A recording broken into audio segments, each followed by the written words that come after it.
살아있는 송장이지 저걸 어찌 사람이라 할 수 있겠습니까?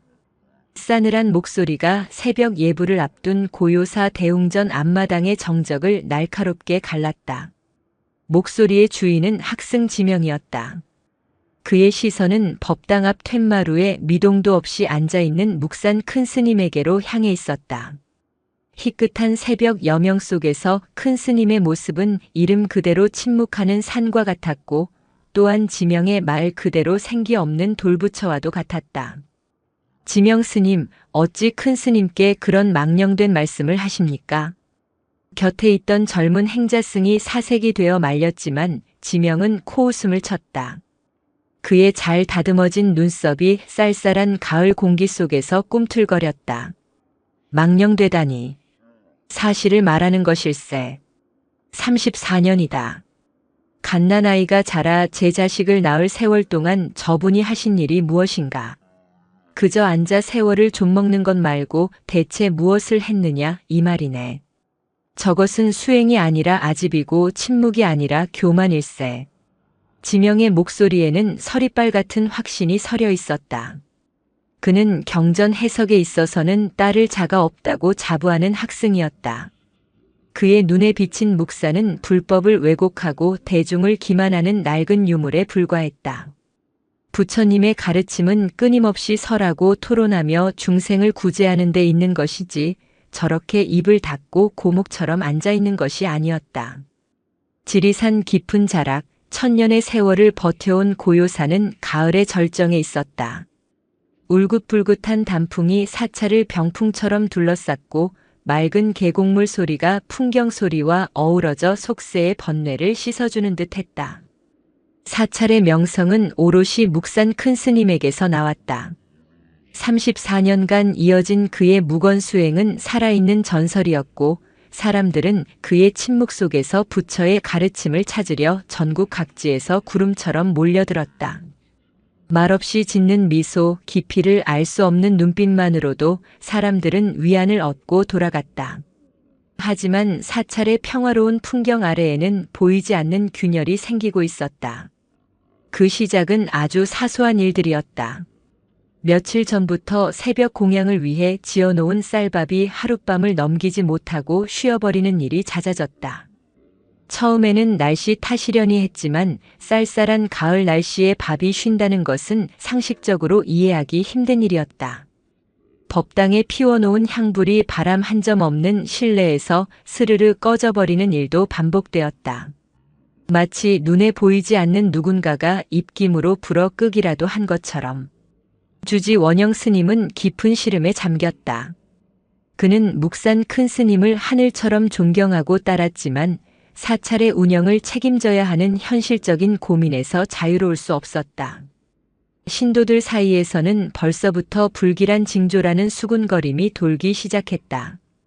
그는 이 모든 불가사의한 일들이 혹여 큰 스님의 깊은 수행과 관련이 있는 것은 아닐까 짐작만 할 뿐이었다. 큰 스님 밤새 안녕하셨습니까?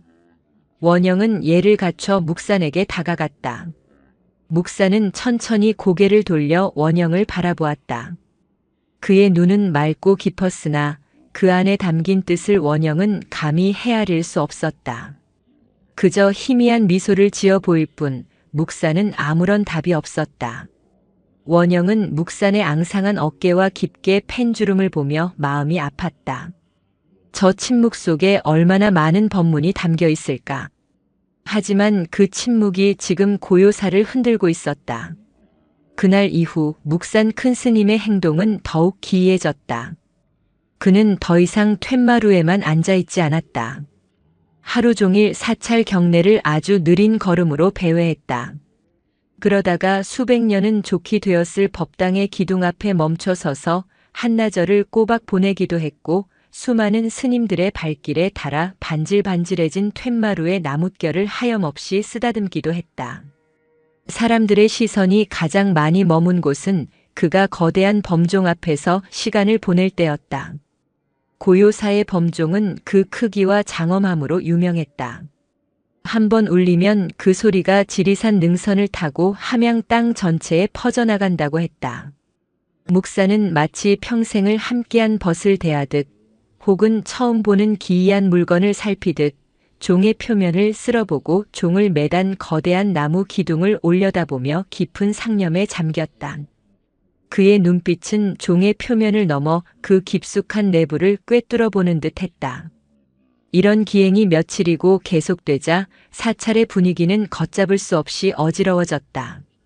방문객들은 멀찍이 서 큰 스님을 보며 수군거렸다. 저기 좀 보게. 큰 스님께서 며칠째 저러고 계신다지. 묵언을 너무 오래 하셔서 정신에 탈이 나신 것 아니야? 쉿. 누가 듣겠네. 하지만 저 모습이 어찌 평범하다 할 수 있겠나. 흉흉한 소문은 지명 스님을 중심으로 조직적인 비판으로 변모했다. 그는 젊은 스님들을 모아놓고 목소리를 높였다. 보시오 모두들. 저것이 우리가 존경하던 큰 스님의 모습입니까? 저것은 깨달음의 모습이 아니라 마장에 사로잡힌 노승의 모습일 뿐입니다. 묵언이라는 아집에 갇혀 자신의 마음을 돌보지 못하니 이제 와서 헛것을 보고 사물을 분간하지 못하는 지경에 이른 것입니다. 지명의 말은 논리정연했고 경전의 구절들을 근거로 들었기에 젊은 학생들에게는 큰 설득력을 가졌다. 그들은 묵산의 침묵을 신성시하던 이전의 태도를 버리고 지명의 말에 동조하기 시작했다. 사찰 내부는 묵산을 비판하는 세력과 여전히 그를 믿고 싶어하는 원영 주지 스님을 따르는 소수의 스님들로 나뉘어 보이지 않는 갈등의 골이 깊어졌다. 원영의 고뇌는 날마다 더해갔다. 그는 밤마다 법당에 홀로 앉아 부처님께 기도를 올렸다. 부처님, 어찌하여 고요사에 이런 시련을 내리시나이까? 저의 스승이신 묵산 큰 스님께서 길을 잃으신 것입니까? 아니면 저희 어리석은 중생들이 큰 스님의 깊은 뜻을 헤아리지 못하는 것입니까? 그의 기도에는 간절함과 함께 깊은 의심이 묻어났다. 큰 스님을 믿고 싶었지만 사찰이 어지러워지고 신도들의 발길이 줄어드는 현실을 외면할 수도 없었다. 사찰의 평판과 운영을 책임져야 하는 주지로서의 무거운 짐이 그의 어깨를 짓눌렀다. 그러던 어느 날 오후 지명 스님은 다른 사찰에서 온 노승과 법문 해석을 두고 큰 소리로 다투게 되었다. 대웅전 앞마당에서 벌어진 일이라 많은 스님들과 신도들이 그 광경을 지켜보고 있었다. 부처님의 가르침은 중생의 근기에 맞춰 방편을 설하는 것이거늘 어찌 스님께서는 문자 그대로의 해석에만 얽매여 그 큰 뜻을 보지 못하십니까? 노승의 꾸짖음에 지명의 얼굴은 붉게 달아올랐다. 그는 자신의 학식이 무시당했다는 생각에 참을 수 없는 분노를 느꼈다. 방편 또한 진리의 말씀에 근거해야 하는 법. 근본을 잃은 방편은 사람들을 현혹하는 요설에 불과합니다. 평생을 수행하셨다는 노스님의 견해가 그 정도밖에 되지 않으십니까? 두 사람의 목소리에는 서로를 향한 날 선 자존심과 노여움이 가득했다. 그들이 내뿜는 분노의 기운은 마치 검은 연기처럼 피어올라 가을의 청명한 공기를 흐리는 듯했다. 스님들의 싸움에 신도들은 눈살을 찌푸렸고 사찰의 기강이 해이해졌다고 혀를 찼다. 아무도 눈치채지 못했지만 그들의 노여운 기운이 향한 곳은 거대한 범종이었다. 범종은 말없이 그 모든 것을 받아들이고 있었다. 지명과 노승의 언쟁이 절정으로 치달을 때 햇빛을 받아 찬란하게 빛나던 범종의 표면에 아주 희미한 검은 점 하나가 생겨났다. 그것은 마치 젖은 흙탕물이 튀어 생긴 얼룩 같기도 했고 푸른 녹이 슬기 시작하는 전조 같기도 했다. 그러나 그 변화는 너무나 미미하여 아무의 눈에도 띄지 않았다. 오직 한 사람 저 멀리서 범종을 응시하고 있던 묵산 큰 스님의 눈에만 그 검은 이끼 같은 점이 들어왔을 뿐이다. 그는 미동도 없이 그 작은 점이 마치 살아있는 생물처럼 조금씩 번져나가는 것을 지켜보고 있었다. 그의 깊은 눈 속에서 처음으로 슬픔과 연민의 빛이 스쳐 지나갔다. 싸움은 지명의 완승으로 끝났다. 노승은 지명의 집요하고 논리적인 공격에 결국 말문이 막혀 얼굴만 붉히다 자리를 떠나고 말았다. 젊은 스님들은 환호하며 지명에게 몰려들었고 그의 학식과 담대함을 칭송했다.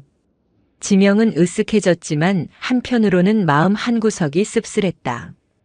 연로한 스님을 대중 앞에서 망신 준 것이 마음에 걸렸지만 그는 이내 자신의 행동이 흐트러진 불법의 기강을 바로 세우기 위한 어쩔 수 없는 방편이었다고 합리화했다. 그의 시선이 자연스럽게 묵산에게로 향했다. 묵산은 여전히 범종각 아래에서 꼼짝 않고 종을 올려다보고 있었다. 지명은 혀를 찼다.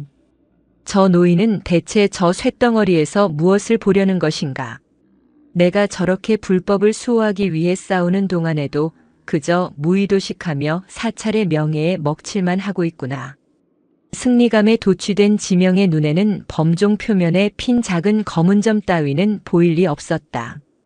오히려 그는 묵산의 존재 자체가 고요사에 핀 검은 이끼와 같다고 생각했다. 존경과 명성이라는 허울 좋은 양분을 빨아먹으며 사찰의 본질을 병들게 하는 독버섯이라고. 그는 이제 묵산을 이곳에서 내보내야 한다는 결심을 더욱 굳히게 되었다. 시간이 흐를수록 고요사의 분위기는 더욱 스산해졌다. 가을 단풍이 모두 지고 앙상한 가지만 남자 지리산의 칼바람이 경내를 휩쓸었다.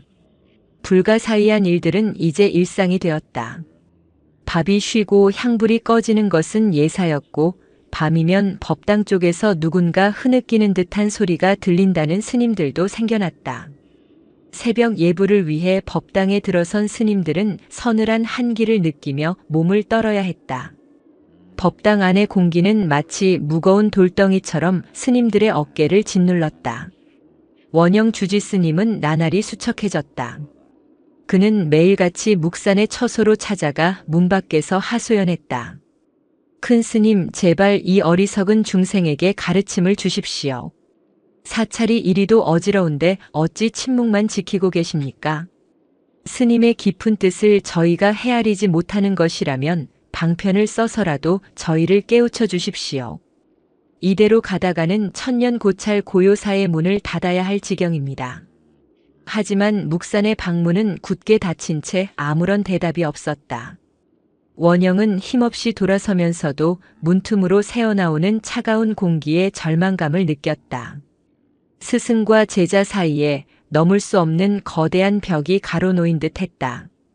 지명은 이런 상황을 기회로 삼았다. 그는 사찰의 대중을 모아놓고 공공연하게 묵산을 비판했다.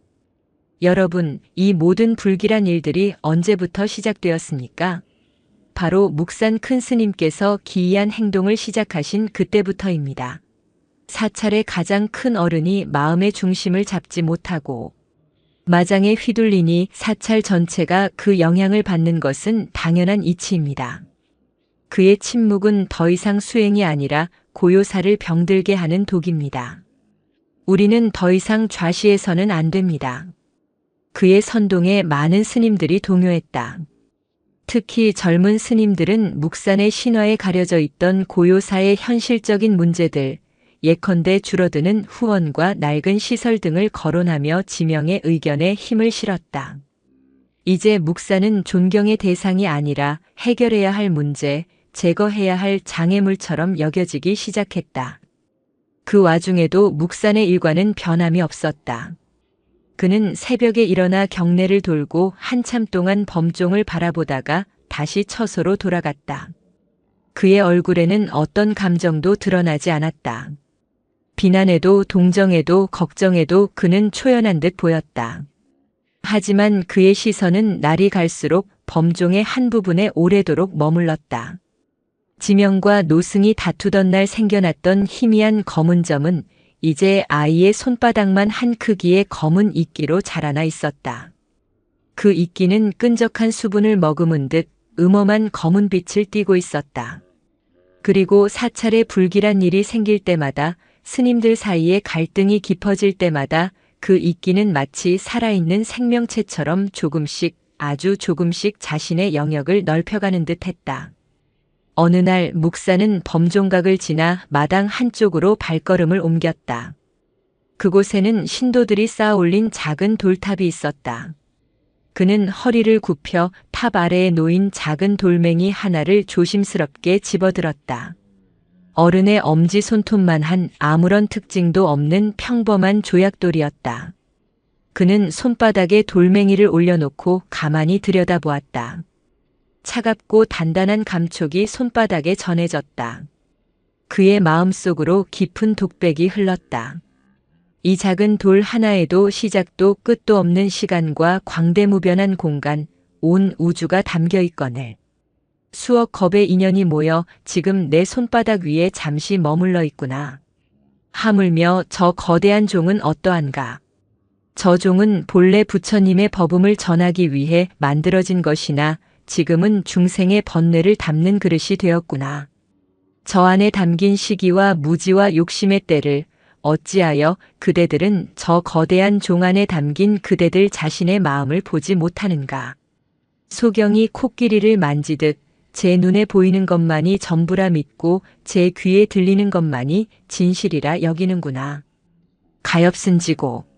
묵사는 조용히 돌멩이를 제자리에 내려놓았다. 그의 눈빛은 지리산의 가을 하늘보다 더 깊고 푸르렀다.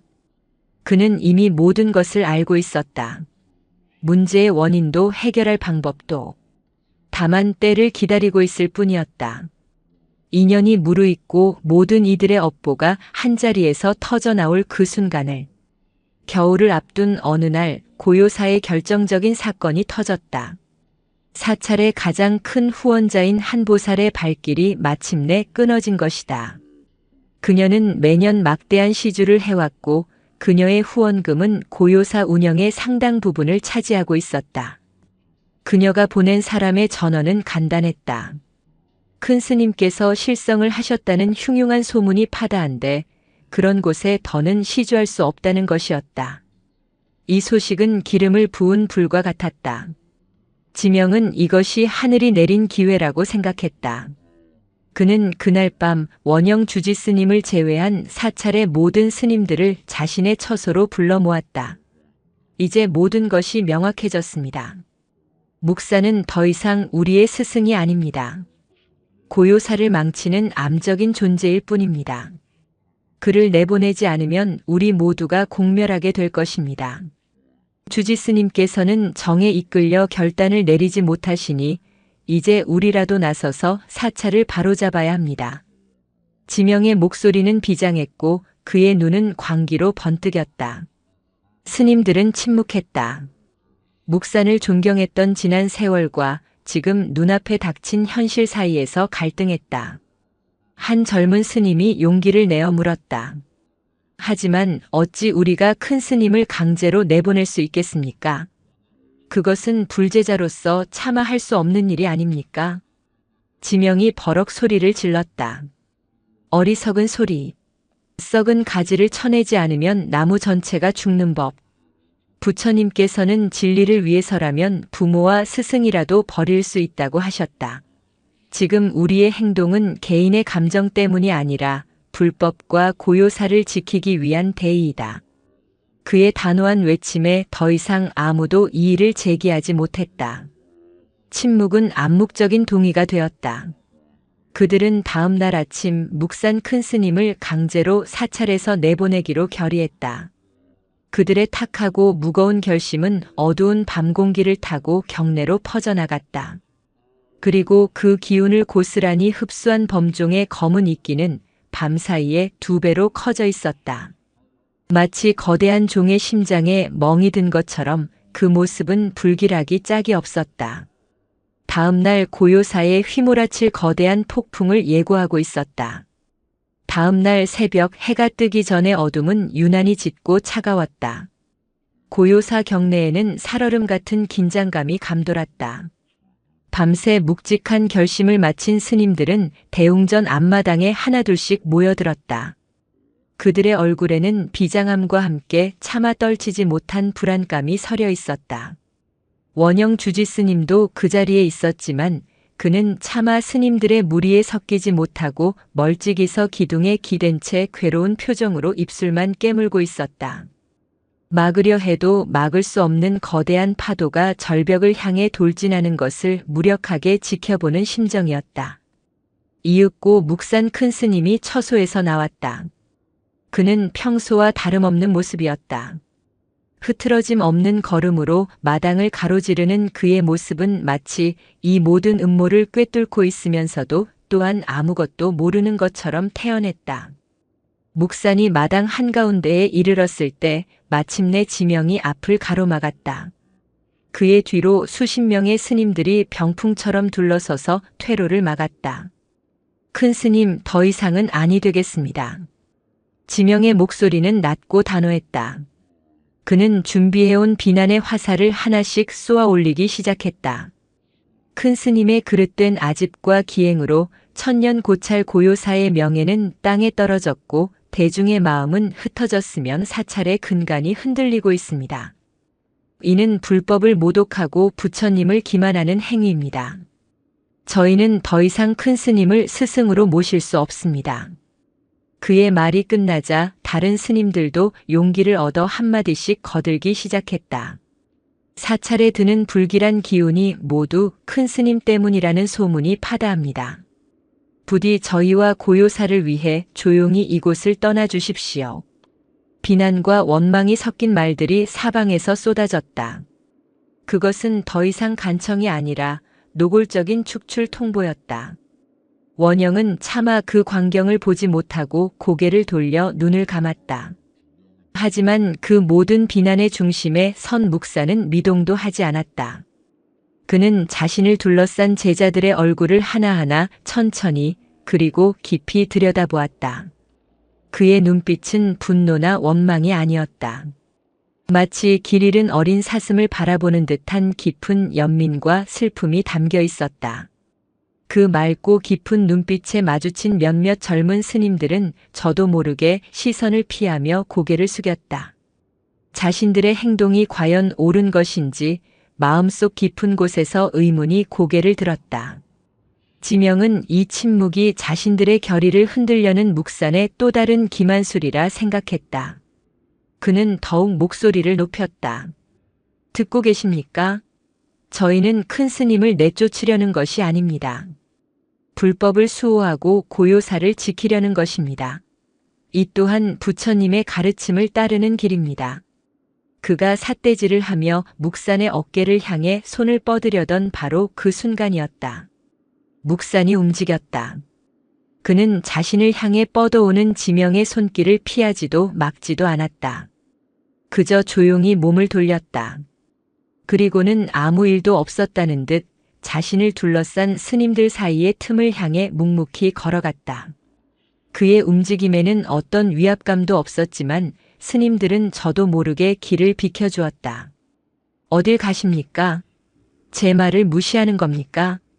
지명이 당황하여 소리쳤지만 묵산은 뒤돌아보지 않았다. 그의 발걸음이 향한 곳은 사찰 구석에 있는 낡은 창고였다. 스님들은 어리둥절한 표정으로 그 뒤를 따랐다. 저 창고에 대체 무엇이 있단 말인가? 모두의 의아한 시선 속에서 묵산은 삐걱거리는 창고 문을 열고 안으로 들어갔다. 잠시 후 그는 무언가를 들고 다시 모습을 드러냈다. 그것을 본 스님들은 모두 경악하며 뒷걸음질 쳤다. 몇몇은 비명을 질렀다. 그의 손에는 겨울 장작을 팰 때나 쓰는 날이 시퍼렇게 선 커다란 도끼가 들려 있었다. 새벽의 희미한 여명 속에서 번뜩이는 도끼날은 불길한 기운을 뿜어냈다. 미쳤어. 저 노인이 드디어 실성을 했구나. 모두 물러서게. 위험하네. 스님들 사이에 공포와 혼란이 번져나갔다. 지명조차도 그 서슬퍼런 기세에 눌려 감히 다가서지 못했다. 정말 이성을 잃고 자신들을 해하려는 것인가? 하지만 묵산은 그 누구에게도 눈길 한 번 주지 않았다. 그는 도끼를 든 채 조금 전과 다름없는 침착하고 흔들림 없는 걸음으로 창고를 나섰다. 그의 목적지는 명확했다. 바로 사찰의 가장 높은 곳에 자리한 범종각이었다. 스님들은 홀린 듯이 그 뒤를 따랐다. 공포는 점차 기이한 호기심으로 바뀌고 있었다. 대체 저 노승이 무엇을 하려는 것인지 그 끝을 보아야만 했다. 묵산의 발걸음이 범종각의 낡은 계단을 하나씩 오를 때마다 스님들의 심장도 함께 쿵쿵 하고 울리는 듯 했다. 마침내 묵산은 거대한 범종 앞에 섰다. 천년의 세월 동안 수많은 중생의 귀와 마음을 울렸을 성스러운 종. 그러나 지금 그 표면에는 심장의 멍처럼 시커먼 이끼가 넓게 퍼져 음습한 기운을 내뿜고 있었다. 묵산은 잠시 숨을 골랐다. 그는 종을 올려다보았다. 그의 눈에 비친 것은 단순한 쇳덩어리가 아니었다. 그 안에 갇혀 신음하는 수많은 마음들, 시기와 질투, 무지와 아집, 분노와 욕심의 응어리들이 보였다.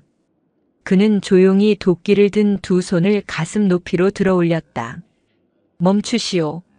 큰 스님, 대체 무슨 짓입니까? 저 아래에서 원영 주지스님의 절규가 터져 나왔다. 지명도 정신을 차리고 고함을 질렀다. 저 미친 짓을 당장 멈춰라. 사찰의 성물을 파괴하려는 것이냐? 저자를 끌어내려라. 몇몇 스님들이 용기를 내어 계단을 오르려 했지만 도끼를 치켜든 묵산의 모습에서 뿜어져 나오는 범접할 수 없는 기운에 차마 발을 떼지 못했다. 묵산은 그 모든 소란을 뒤로 한 채 오직 눈앞의 범종에만 모든 정신을 집중했다. 그는 두 발로 땅을 굳게 딛고 허리를 돌려 온몸의 힘을 도끼 자루에 실었다. 그리고 온 힘을 다해 거대한 범종의 검은 이끼가 가장 짙게 핀 부분을 향해 도끼를 내리쳤다. 순간 세상의 모든 소리가 멎는 듯 했다. 맑고 장엄한 종소리를 기대했던 모두의 귀에 들려온 것은 전혀 다른 소리였다. 쩍! 마치 거대한 질그릇이 깨지는 듯한 혹은 가뭄에 논바닥이 갈라지는 듯한 날카롭고 건조한 파열음이었다. 천년의 성물이 비명을 지르는 소리였다. 묵산이 내리친 부분에 거미줄 같은 균열이 생기더니 이내 커다란 틈이 벌어졌다. 그리고 다음 순간 믿을 수 없는 광경이 펼쳐졌다. 으악! 이게 무슨... 깨진 종의 틈새로 시커먼 액체가 분수처럼 사방으로 뿜어져 나왔다. 그것은 마치 먹물 같기도 했고 오래 묵은 핏물 같기도 했다. 무엇보다도 코를 찌르는 역한 악취가 경내에 진동했다. 그것은 단순히 썩은 냄새가 아니었다. 시기와 무지와 욕심이 뒤섞여 발효된 듯한 영혼을 거북하게 만드는 지독한 번뇌의 냄새였다. 검은 액체는 범종각 바닥을 적시고 계단을 타고 폭포수처럼 흘러내렸다. 미처 피하지 못한 스님들의 새하얀 승복 자락을 시커멓게 더럽혔다. 모두가 충격과 공포 그리고 형언할 수 없는 혐오감에 빠져 그 자리에 얼어붙었다. 세상이 멈춘 듯한 정적 속에서 깨진 종에서 흘러나온 검은 액체가 아침 햇살을 받아 기이하게 번들거리고 있었다. 그 참혹한 광경의 중심에 묵산 큰 스님이 도끼를 든 채 우뚝 서 있었다. 마치 천지를 개벽한 신처럼 혹은 모든 것을 파괴한 악마처럼 그의 34년간 굳게 닫혀있던 입술이 마침내 아주 천천히 열리기 시작했다. 시간이 멎고 공간이 얼어붙었다.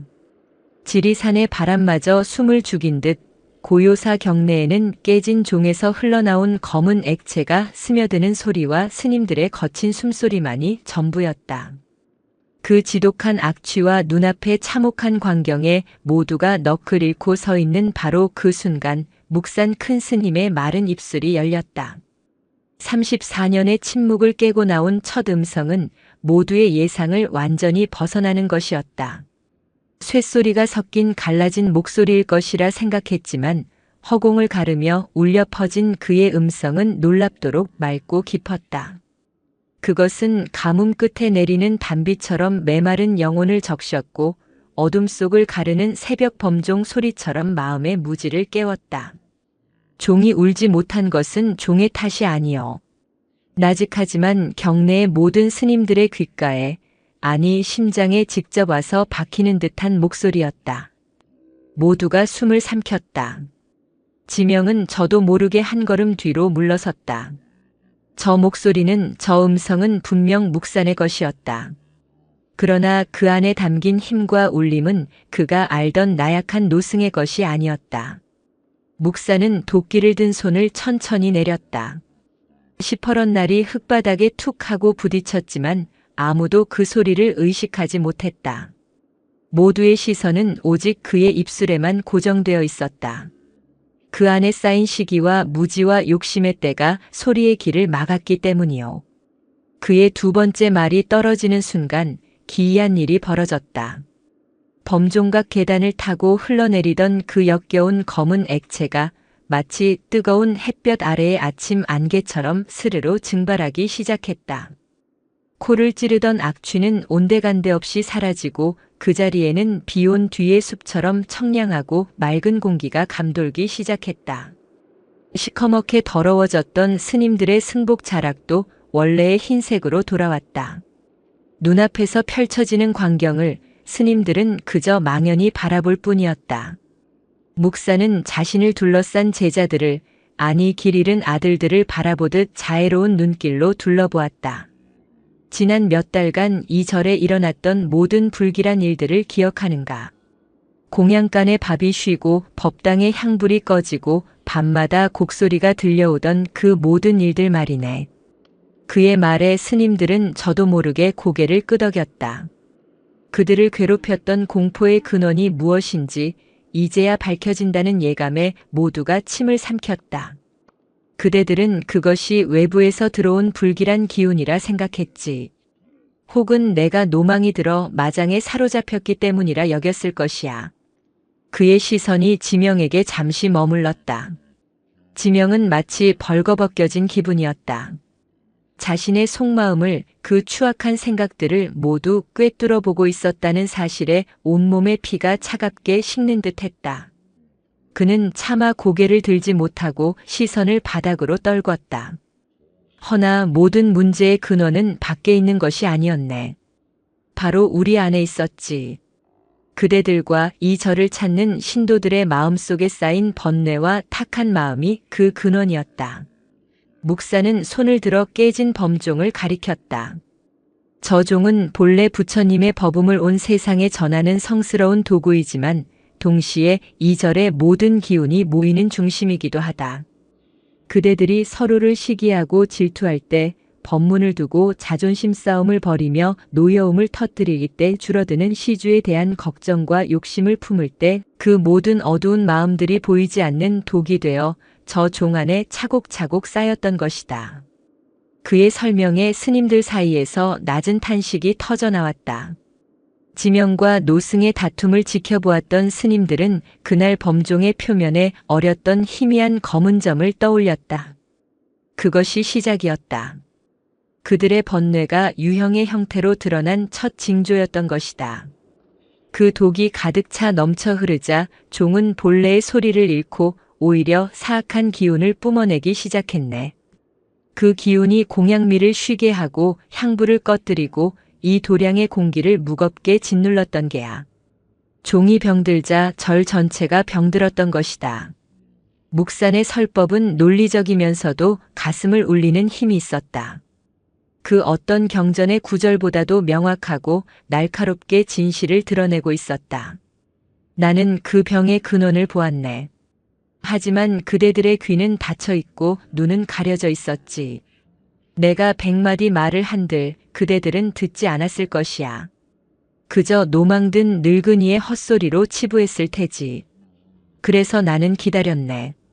그대들의 번뇌가 저 종 안에 쌓인 독이 스스로를 드러낼 때까지. 그리고 그 병든 실체를 그대들 눈으로 직접 확인시켜 줄 수밖에 없었네. 그는 바닥에 떨어진 도끼를 가리켰다. 저 도끼는 종을 부순 것이 아니라 그대들의 마음을 가리고 있던 무명의 껍데기를 부순 것이다. 이제 그대들 눈에는 무엇이 보이는가? 그 말에 마침내 모든 스님들이 무너져 내렸다. 가장 먼저 무릎을 꿇은 것은 원영 주지 스님이었다. 그는 차마 고개를 들지 못하고 이마를 차가운 땅바닥에 대고 통곡하기 시작했다.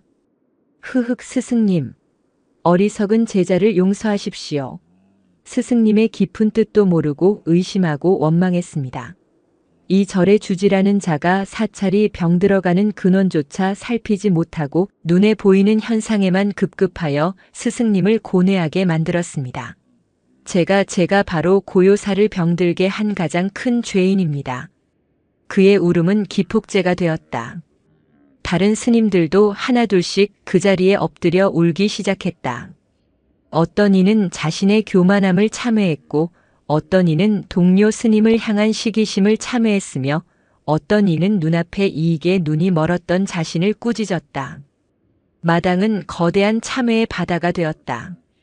그들의 눈물은 그동안 서로를 핥히고 상처 입혔던 모든 감정의 찌꺼기를 씻어내리는 정화수와도 같았다.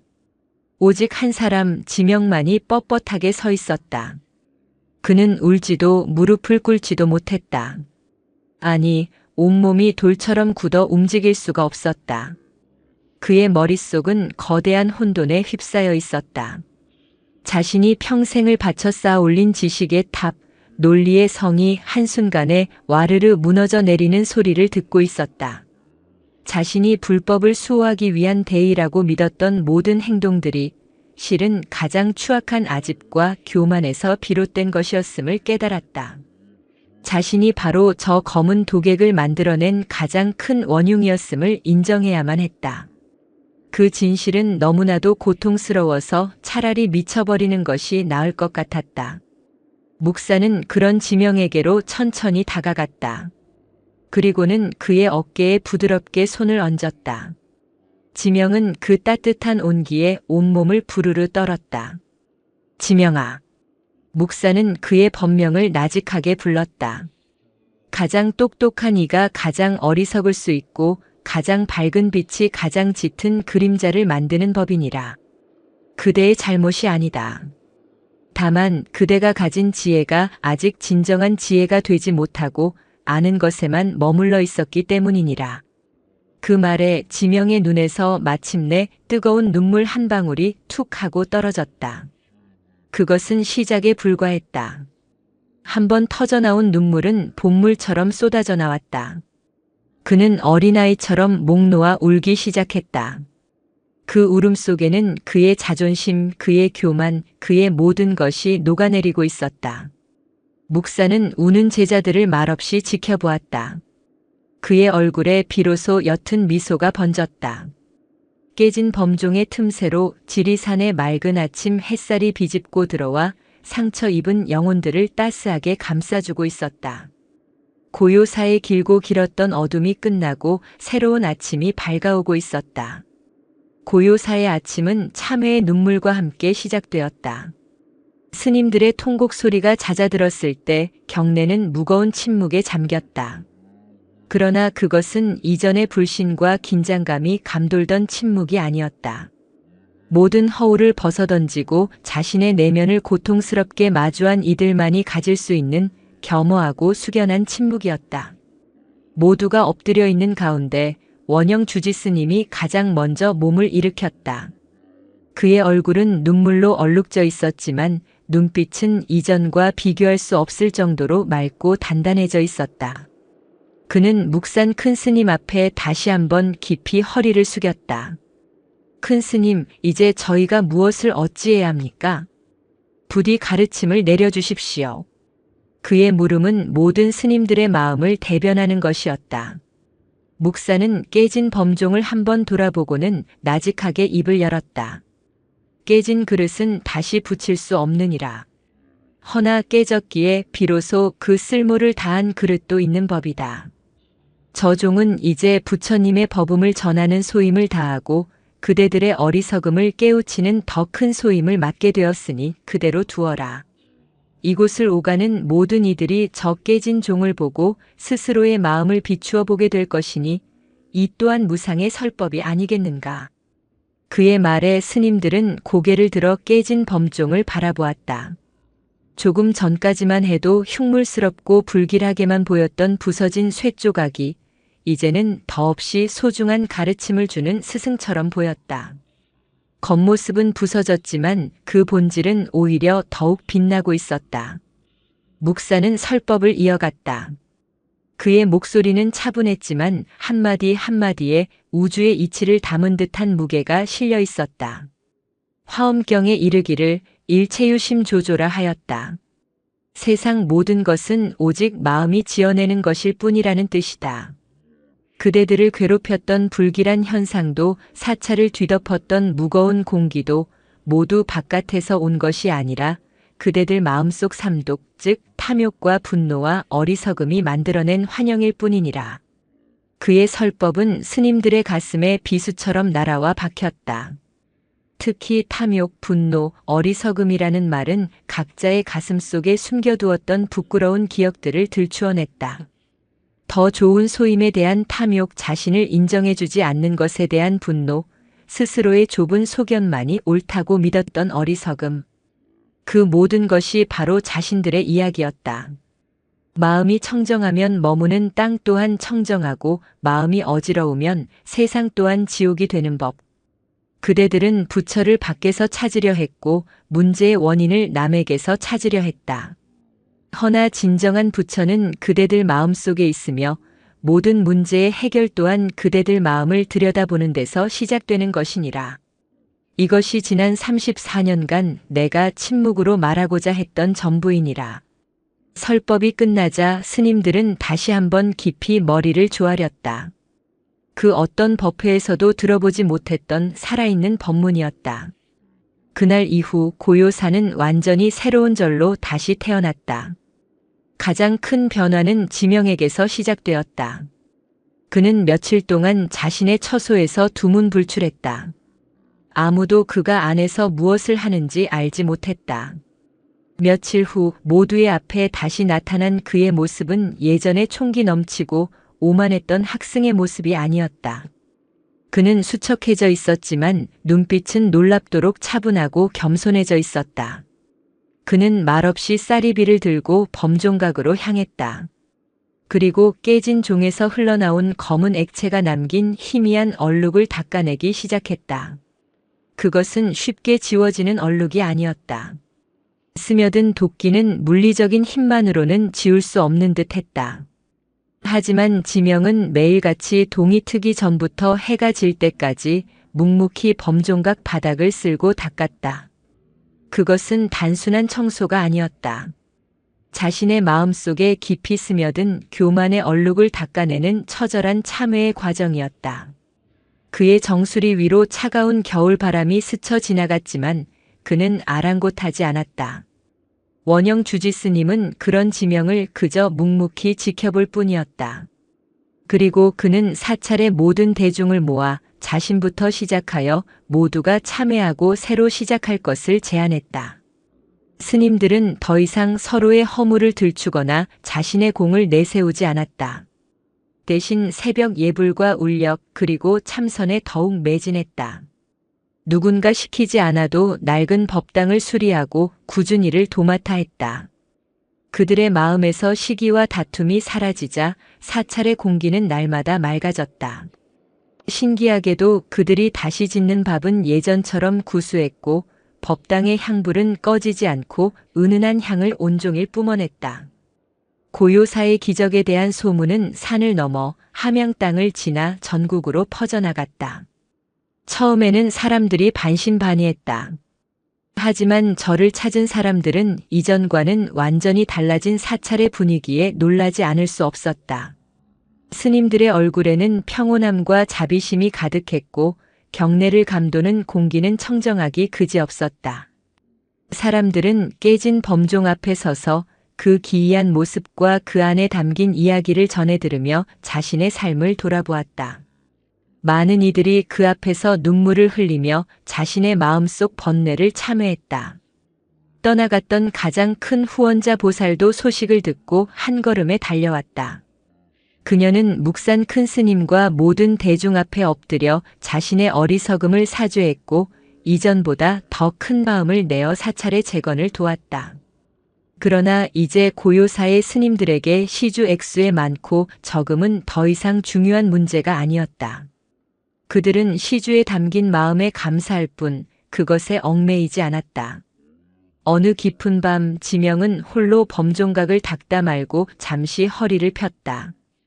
그의 눈에 밤하늘의 총총한 별들이 들어왔다. 그때 그의 등 뒤로 조용한 발소리가 들렸다. 돌아보니 묵산 큰 스님이 어느새 그의 곁에 와 서 있었다. 지명은 황급히 일어나 허리를 숙였다. 큰 스님. 묵산은 지명이 닦아놓아 희미하게 광이 나기 시작한 바닥을 내려다보며 나직이 말했다. 마음의 때는 지식의 걸레가 아니라 참회의 눈물과 겸손의 자세로 닦아야 비로소 지워지는 것이니라. 이제 그만하면 되었다. 아닙니다, 스승님. 제 마음속 교만의 뿌리는 너무나도 깊어 평생을 닦아도 모자랄 것입니다. 지명의 대답에 묵산은 처음으로 환한 미소를 지어 보였다. 자신의 부족함을 아는 것, 그것이 바로 깨달음의 시작이니라. 이제 일어나거라. 그리고 그대가 가진 지혜를 이제는 남을 꺾는 칼이 아니라 남을 살리는 약으로 쓰도록 하여라. 묵산의 말에 지명은 다시 한번 뜨거운 눈물을 흘렸다. 그는 스승의 발치에 엎드려 삼배를 올렸다. 차가운 겨울밤의 공기 속에서 스승과 제자의 마음은 비로소 하나가 되어 따뜻한 빛을 발하고 있었다. 시간은 흘러 혹독했던 겨울이 지나고 지리산의 골짜기마다 다시 봄 기운이 완연했다. 고요산은 이전과는 비교할 수 없는 평화와 활기를 되찾았다. 사찰의 명성은 날마다 높아져 이제는 단순히 기이한 노승을 구경하기 위함이 아니라 진정한 가르침을 구하려는 사람들의 발길로 사시사철 끊이지 않았다. 깨진 범종은 묵산 큰 스님의 말대로 범종각에 그대로 보존되었다. 그것은 더 이상 소리를 내지 못했지만 그 어떤 웅장한 종소리보다도 더 깊고 진실한 법문을 사람들에게 들려주고 있었다. 사람들은 그 앞에 서서 잠시 발을 멈추고 자신의 마음을 비추어 보는 거울로 삼았다. 고요사의 깨진 범종은 모든 문제의 근원이자 해답이 우리 내면에 있다는 살아있는 증거가 되었다. 가장 큰 변화를 겪은 지명 스님은 이제 고요사의 새로운 기둥이 되었다. 그의 얼굴에서 오만함과 날카로움은 찾아볼 수 없었다. 대신 그 자리에는 깊은 연륜과 겸손함이 자리 잡았다. 그는 더 이상 경전의 자구를 따지며 논쟁하지 않았다. 대신 어려운 불교의 가르침을 사람들의 눈높이에 맞춰 알기 쉽게 풀어주며 그들의 아픈 마음을 어루만져 주었다. 그의 법문에는 직접 고통스럽게 자신의 교만을 깨트리고 나온 자만이 가질 수 있는 진솔함과 힘이 있었다. 사람들은 그의 법문을 듣고 눈물을 흘렸고 삶의 용기를 얻어 돌아갔다. 그는 자신이 그토록 비난했던 묵산 큰 스님의 길을 자신만의 방식으로 걷고 있었다. 원영 주지 스님 또한 사찰의 든든한 버팀목이 되었다. 그는 더 이상 사찰의 평판이나 재정에 얽매이지 않았다. 오직 대중들이 올바른 수행을 이어갈 수 있도록 묵묵히 외호할 뿐이었다. 그의 행정은 흔들림이 없었고 그의 결정에는 지혜가 담겨 있었다. 그는 큰 시련을 겪고 나서야 비로소 진정한 의미의 주지가 될 수 있었다. 묵산 큰 스님은 그 큰 사건 이후 다시 침묵에 들었다. 그러나 그의 침묵은 예전과 같지 않았다. 이제 스님들은 그의 침묵 속에서 더 이상 의심이나 불안을 느끼지 않았다. 오히려 깊은 평화와 가르침을 느꼈다. 그는 말을 하지 않아도 그의 존재 자체가 거대한 울림이 되어 고요사를 감싸고 있었다. 그는 꼭 필요한 경우가 아니면 입을 열지 않았고 가끔씩 툭 던지는 한마디는 절 전체의 수행 방향을 잡아주는 등불이 되었다. 어느 화창한 봄날 갓 출가한 어린 동자승이 지명 스님의 옷자락을 잡고 물었다. 스님, 저기 있는 큰 종은 왜 부서져 있어요? 그리고 왜 소리를 울리지 않아요? 동자승의 천진한 물음에 지명은 부드러운 미소를 지으며 아이의 머리를 쓰다듬었다. 그는 동자승의 손을 잡고 깨진 범종 앞으로 다가갔다. 아가, 저 종은 아주 중요한 일을 하고 나서 잠시 쉬고 있는 것이란다. 중요한 일이요? 그게 뭔데요? 지명은 깨진 종의 거친 표면을 어루만지며 마치 오랜 친구에게 이야기하듯 나직하게 말했다. 옛날에 이 절에 살던 스님들이 자기들 마음속에 있는 나쁜 생각들을 전부 저 종 안으로 던져 넣었단다. 시기하는 마음, 화내는 마음, 욕심내는 마음들을 말이야. 종은 그걸 전부 받아주다가 그만 병이 들고 말았지. 그래서 아주 큰 어른 스님께서 저 종을 깨뜨려 그 안에 있던 나쁜 마음들을 전부 햇볕에 말려 없애주셨단다. 동자승은 눈을 동그랗게 뜨고 지명의 이야기를 들었다. 그럼 이제 종소리는 못 듣는 거예요? 지명은 웃으며 고개를 저었다. 그는 자신의 가슴에 조용히 손을 얹었다. 아니, 진짜 종은 여기에 있단다. 우리들 마음속에 말이야. 이 마음의 종은 청동으로 만든 종보다 훨씬 더 크고 그 소리도 멀리 퍼져나간단다. 마음을 착하게 쓰고 열심히 수행해서 마음을 맑게 하면 굳이 종을 치지 않아도 그 맑은 소리가 온 세상을 행복하게 만들어준다고 큰 스님께서 가르쳐 주셨지. 지명은 동자승의 작은 손을 자신의 가슴 위에 올려주었다. 느껴지니? 내 마음속에서도 작은 종이 울리고 있단다. 그 종소리를 맑고 향기롭게 가꾸는 것이 우리가 해야 할 수행이란다.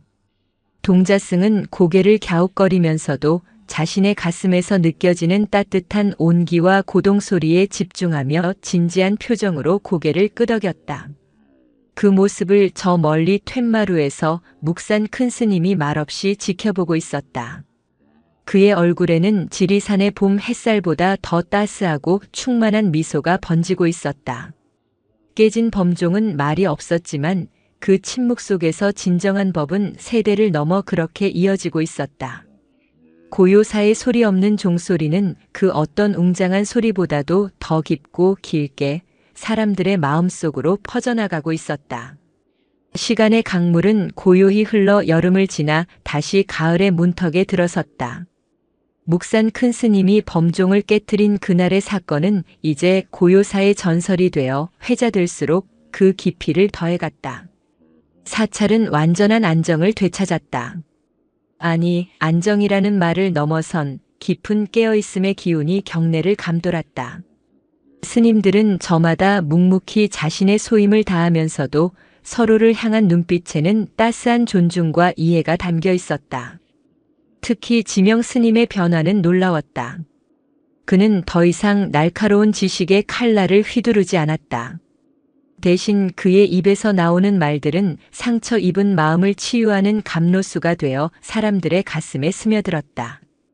그는 매일 오후 깨진 범종 아래에 자리를 펴고 찾아오는 이들에게 법문을 설했다. 그의 법문은 경전의 어려운 구절을 인용하는 대신 밥 짓고 빨래하는 일상의 살 속에서 부처의 가르침을 발견하는 지혜를 이야기했다. 사람들은 그의 진솔한 이야기에 귀를 기울였고 그의 겸손한 자세에 감화되었다. 그날 오후도 지명은 깨진 범종 앞에 앉아 있었다. 그의 주위로 수십 명의 신도들이 숨을 죽인 채 그의 이야기에 귀를 기울이고 있었다. 우리는 흔히 행복이 저 너머 어딘가에 있다고 생각합니다. 돈을 더 많이 벌면, 더 높은 자리에 오르면, 더 좋은 인연을 만나면 행복해질 것이라 믿지요. 그러나 그것은 마치 무지개를 쫓는 아이와 같습니다. 손에 잡힐 듯 가까워질수록 무지개는 그만큼 더 멀어질 뿐입니다. 진정한 행복은 밖에 있는 것이 아니라 바로 지금 이 순간 자신의 마음을 온전히 바라보는 데 있습니다. 저 깨진 종을 보십시오. 종은 깨어짐으로써 비로소 자신의 본 모습을 드러내고 더 큰 가르침을 주게 되었습니다. 우리 또한 우리 안의 아집과 욕심이 깨어지는 것을 두려워하지 않을 때 비로소 진정한 자기 자신을 만나고 행복의 길로 들어설 수 있는 것입니다. 그때였다.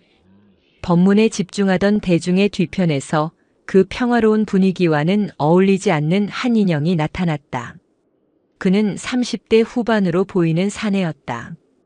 값비싸 보이는 검은색 재킷과 날카로운 인상을 주는 안경, 무엇보다 주변을 훑어보는 관찰자적인 시선이 영락없는 속세의 사람이었다. 그의 손에는 작은 수첩과 녹음기가 들려 있었다. 그는 월간지 현장의 탐사보도 전문기자 이현석이었다. 이현석은 세상에 기적이란 없다고 믿는 사람이었다. 그가 믿는 것은 오직 사실과 논리 그리고 인간의 욕망뿐이었다. 그는 수많은 사이비 종교의 실체를 파헤쳤고 존경받던 사회 지도층 인사의 위선을 폭로의 명성을 얻었다. 그의 눈에 고요사의 기적이라는 이야기는 너무나도 전형적인 파헤쳐 볼 만한 먹잇감이었다. 실성한 노인, 그를 이용해 세력을 얻은 젊은 승려, 그리고 이에 현혹된 어리석은 대중. 그의 머릿속에는 이미 기사의 밑그림이 그려져 있었다. 지명의 법문이 끝나고 사람들이 흩어지자 이현석은 그에게로 다가갔다. 지명 스님 되십니까? 월간 현장의 이현석 기자라고 합니다. 잠시 시간 좀 내주실 수 있겠습니까? 그의 목소리는 정중했지만 그 안에는 상대의 의사를 묻기보다는 자신의 요구를 관철시키려는 의지가 담겨 있었다. 지명은 조용히 고개를 끄덕이고는 그를 근처 다실로 안내했다. 따스한 찻잔의 온기가 어색한 침묵을 감쌌다. 먼저 입을 연 것은 이현석이었다. 최근 고요사에 대한 이야기가 세간의 화제입니다. 묵언수행하던 노스님이 거대한 종을 깨뜨리자 검은 액체가 뿜어져 나왔고 그 이후로 절에 있던 모든 불길한 일들이 사라졌다는 그런 이야기 말입니다. 솔직히 말씀드리면 현대 사회를 사는 사람으로서 쉽게 믿기 힘든 이야기입니다. 그의 말에는 노골적인 의심이 담겨 있었다. 지명은 옅은 미소를 지으며 차를 한 모금 마셨다. 예전에 그였다면 당장 불쾌감을 드러내며 논리적으로 반박하려 들었을 것이다. 그러나 지금의 그는 달랐다. 기자님 말씀이 맞습니다. 저 역시 눈에 보이지 않는 현상을 믿지 않는 사람이었으니까요. 아마 이 절에 있는 그 누구보다도 더 강하게 큰 스님의 행동을 비판하고 의심했던 사람이 바로 저였을 겁니다. 스스로의 치부를 담담하게 드러내는 지명의 태도에 이현석은 잠시 말문이 막혔다. 그는 상대가 방어적으로 나오면 그것을 깨트리며 대화를 주도해 나가는데 익숙했다. 하지만 지명은 처음부터 스스로의 성벽을 허물어버리고 있었다. 그렇다면 여쭙겠습니다. 스님께서는 그날 일어난 일을 어떻게 설명하시겠습니까? 과학적으로는 도저히 설명되지 않는 현상입니다. 일종의 집단 최면이나 잘 짜인 연극은 아니었을까요? 연극이라 그렇게 볼 수도 있겠군요. 지명의 대답은 또다시 이현석의 예상을 빗나갔다. 다만 그 연극의 연출가는 묵산 큰 스님이 아니었고 무대 위에 오른 배우는 저희 모두였으며 관객 또한 저희 자신이었을 뿐입니다. 저희는 그 연극을 통해 각자 자신의 마음속에 숨겨두었던 추악한 진실을 마주하게 된 것이지요. 그것을 집단 최면이라 부른다면 그리 틀린 말도 아닐 겁니다. 이현석은 미간을 좁혔다. 상대는 보통이 아니었다. 그의 날카로운 질문들을 손뭉치처럼 부드럽게 받아내며 그 핵심을 흐리고 있었다. 그는 화제를 바꾸기로 했다. 그렇다면 이 모든 일의 중심에 계신 묵산 큰 스님을 직접 뵙고 이야기를 들어보고 싶습니다. 공식적으로 인터뷰를 요청합니다. 그 말에 처음으로 지명의 얼굴에서 미소가 사라졌다. 그것은 힘들 것 같습니다. 큰 스님께서는 그날 이후 꼭 필요한 말씀이 아니면 다시 침묵에 드셨습니다. 또한 속세의 언론과 이야기를 나누는 것을 즐기지 않으십니다. 절대 안 된다는 말씀이십니까? 국민의 알 권리를 위해 찾아온 기자를 그냥 돌려보내시겠다는 겁니까? 이현석의 목소리가 조금 날카로워졌다. 그때 다실 문이 조용히 열리며 원영 주지스님이 들어왔다. 그는 이현석의 방문 소식을 전해 듣고 온 터였다. 먼 길 오셨는데 소승이 미처 마중도 못 나갔습니다. 원영은 정중하게 합장하며 이현석의 맞은편에 앉았다. 이현석은 다시 한번 자신의 신분과 방문 목적을 밝혔다. 원영은 묵묵히 듣고 있다가 입을 열었다. 기자님의 사명감은 충분히 이해합니다만 지명 스님의 말대로 큰 스님을 뵙게 해드리기는 어렵습니다. 저희는 큰 스님을 세상의 호기심으로부터 지켜드려야 할 의무가 있습니다. 고요사의 이야기는 기자님의 수첩이나 녹음기에 담을 수 있는 성질의 것이 아닙니다. 마음으로 느끼고 스스로 깨달아야 하는 이야기이기 때문입니다. 주지스님, 바로 그 마음으로 느끼라는 식의 모호한 태도가 세상 사람들로 하여금 이곳을 의심하게 만드는 것입니다. 떳떳하다면 무엇이 두려워 인터뷰를 거절하시는 겁니까? 혹시 감추고 있는 진실이라도 있는 것 아닙니까? 이현석의 공격적인 말에 다실 안의 공기가 차갑게 얼어붙었다. 원영의 얼굴이 순간 굳어졌다. 과거의 그였다면 이 무례한 손님에게 당장 호통을 치며 내쫓았을지도 모른다. 그러나 그 역시 시련을 통해 성장했다. 그는 잠시 눈을 감고 숨을 고른 뒤 다시 입을 열었다. 좋습니다. 기자님의 뜻이 정 그러하시다면 강제로 막지는 않겠습니다. 다만 저희가 큰 스님을 기자님 앞에 모셔다 드릴 수는 없습니다. 인연이 닿는다면 자연스럽게 만나게 될 수도 있겠지요. 그 전까지는 이 절에 머무시며 저희의 삶을 지켜보시는 것은 어떻겠습니까? 뜻밖의 제안이었다. 이현석은 잠시 생각에 잠겼다. 인터뷰는 거절당했지만 절에 머물며 취재할 수 있는 기회를 얻었다. 어쩌면 이게 더 나을지도 모른다. 그는 이 절의 위선과 감춰진 비밀을 자신의 눈으로 직접 목격하고 파헤칠 수 있을 것이다. 그 제안 받아들이겠습니다. 대신 제가 머무는 동안 저의 활동에 어떠한 제약도 두어서는 안 됩니다.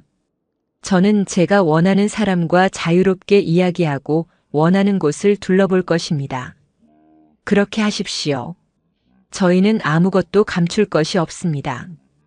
원영은 담담하게 대답했다.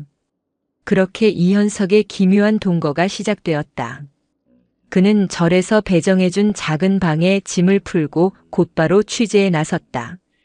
그는 젊은 행자승부터 나이든 공양주 보살까지 만나는 사람마다 붙잡고 그날의 사건에 대해 집요하게 물었다. 하지만 모든 사람들의 증언은 놀라울 정도로 일치했다. 그들의 이야기에는 어떤 과장이나 거짓도 느껴지지 않았다. 오히려 그날의 일을 이야기하는 그들의 눈빛은 경건함으로 빛나고 있었다. 이현석은 점점 더 초조해졌다. 무언가 이상했다. 이렇게 완벽할 수는 없다. 그는 이 모든 이야기의 배후에 지명 스님이 있을 것이라 확신했다. 과거 가장 강하게 묵산을 비판했던 그가 이제는 가장 열렬한 옹호자가 되었다.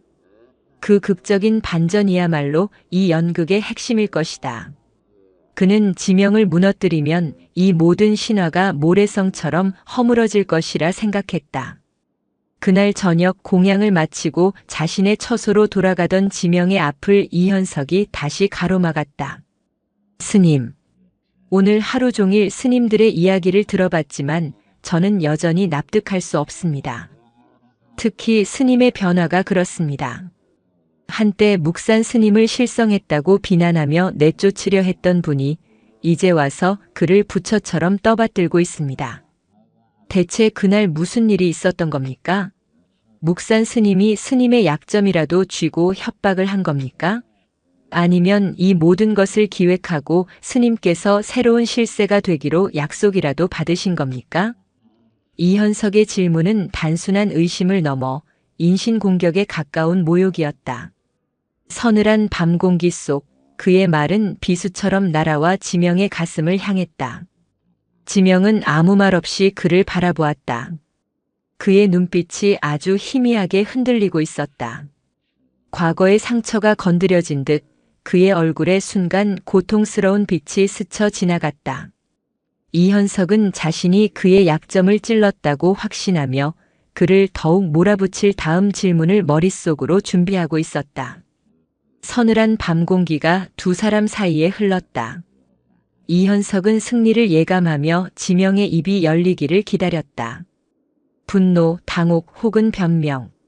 어떤 반응이든 그에게는 기사가 될 좋은 재료였다. 그러나 지명의 반응은 또다시 그의 예상을 벗어났다. 희미하게 흔들리던 그의 눈빛은 이내 고요한 호수처럼 잠잠해졌다. 그는 모욕적인 질문에 화를 내는 대신 오히려 슬픈 미소를 지었다. 기자님은 거울을 본 적이 있으십니까? 네. 거울이라니요. 무슨 뚱딴지 같은 소리입니까? 사람은 거울을 통해 자신의 얼굴을 봅니다. 얼굴에 무엇이 묻었는지, 머리가 흐트러졌는지를 보지요. 하지만 정작 자신의 마음을 비추는 거울을 보는 일에는 익숙하지 않습니다. 기자님의 지금 그 질문이 바로 과거의 제 모습과 너무나도 닮아 있어 드리는 말씀입니다. 지명은 말을 이었다.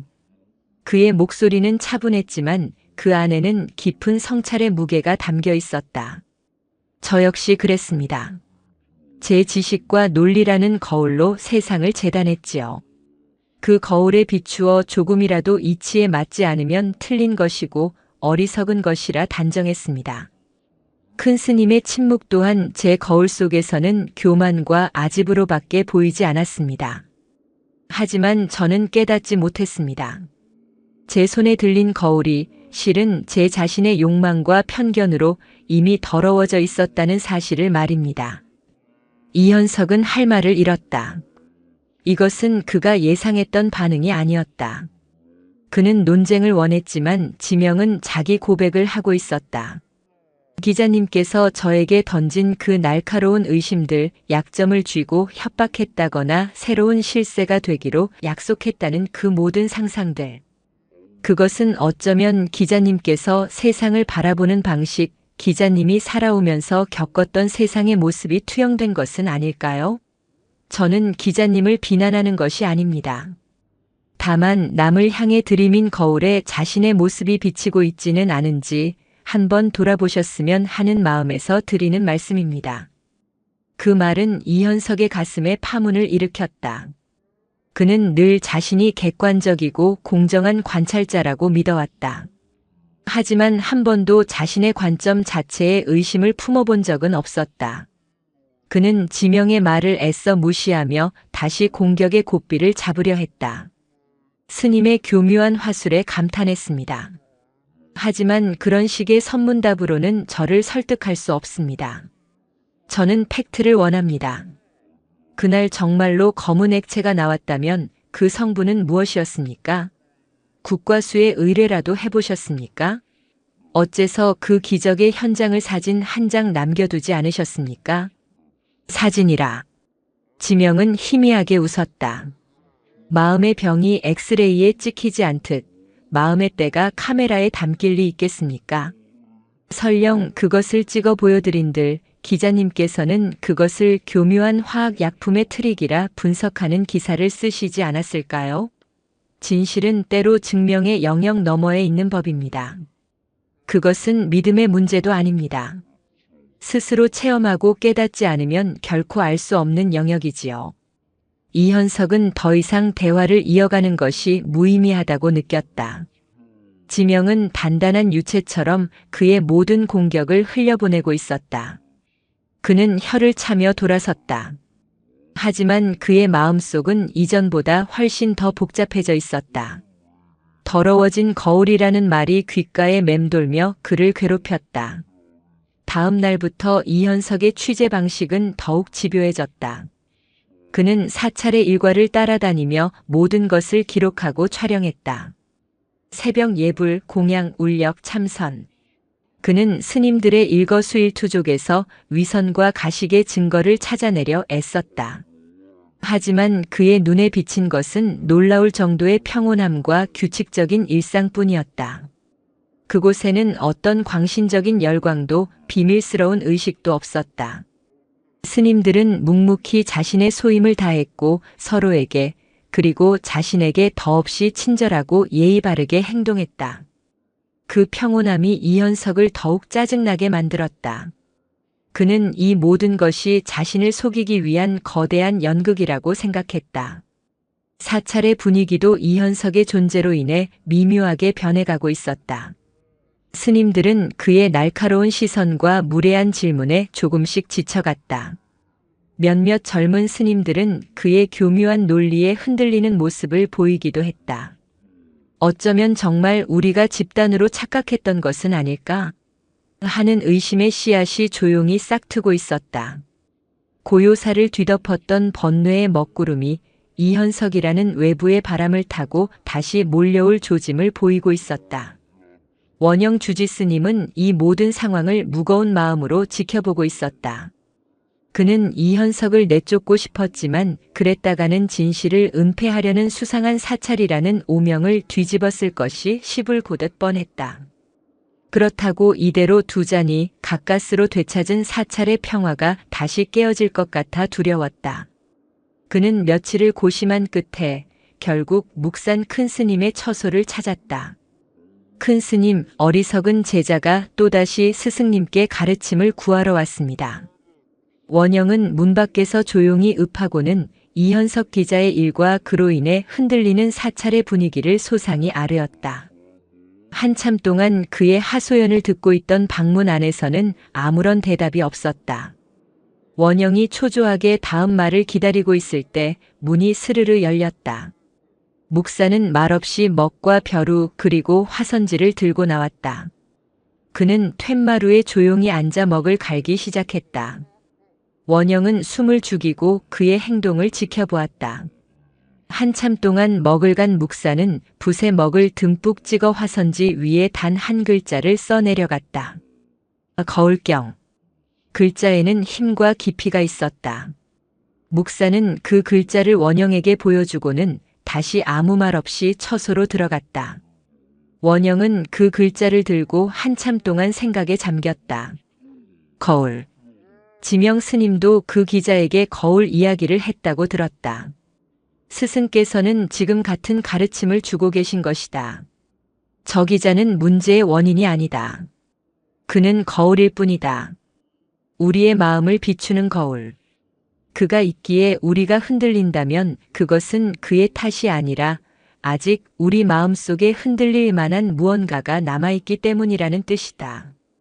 그를 쫓아낼 것이 아니라 그 거울에 비친 우리의 모습을 바로 보아야 한다. 큰 깨달음을 얻은 원영은 곧장 지명을 찾아갔다. 그리고 묵산의 가르침을 전했다. 지명은 스승의 깊은 뜻에 다시 한번 감탄하며 고개를 끄덕였다. 두 사람은 오랫동안 머리를 맞대고 의논했다. 그리고 마침내 결심한 듯 함께 이현석을 찾아갔다. 마침 이현석은 자신의 방에서 취재 내용을 정리하고 있었다. 그는 갑자기 찾아온 두 스님을 경계의 눈빛으로 맞았다. 무슨 일이십니까? 이제 와서 저를 내쫓으시려는 겁니까? 원영이 부드럽게 고개를 저었다. 지명이 대신 입을 열었다. 아닙니다, 기자님. 오히려 저희가 기자님께 정식으로 제안을 하나 드리고자 찾아왔습니다. 제안이라니요?